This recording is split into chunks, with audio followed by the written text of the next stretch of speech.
Everyone, આજે આપણે બનાવીશું ગુજરાતી સેવ રોલ। 5 થી 6 નંગ જેટલા બાફેલા બટેકા લઈ લીધા છે। બટેકામાં પાણીનો ભાગ ન રહેવો જોઈએ। હવે મિક્સિંગ બાઉલમાં ખમણીની મદદથી આપણે બાફેલા બટેકાને ખમણી લઈશું। ખમણીને લેવાથી બટેકાનું છીણ એક સરખું તૈયાર થશે।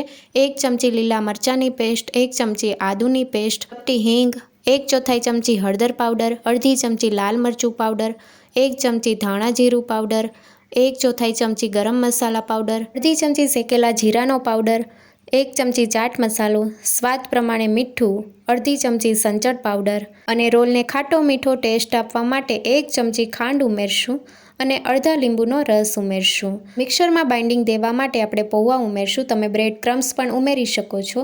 1 કપથી થોડા ઓછા પૌવા લીધા છે અને આપણે વોશ કરી લઈશું। બધું જ પાણી પૌવામાંથી કાઢી લઈશું અને પૌવા સોફ્ટ થઈ જાય એટલે આપણે મિક્સરમાં ઉમેરી દઈશું।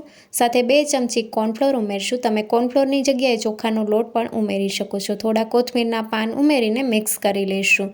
રોલ માટેનું મિશ્રણ તૈયાર થઈ ગયું છે। આ રીતનું આપણે મિશ્રણ તૈયાર કરવાનું છે। હાથ ઉપર થોડું તેલ લગાવી દઈશું અને રોલનો શેપ આપી દઈશું તો સહેલાઈથી રોલ વળી જાય છે। આ રીતે આપણે બાકીના બધા જ રોલ તૈયાર કરી લેવાના છે। તો આ રીતે તમે જોઈ શકો છો, પ્લેટમાં મેં બધા જ રોલ તૈયાર કરીને રાખ્યા છે।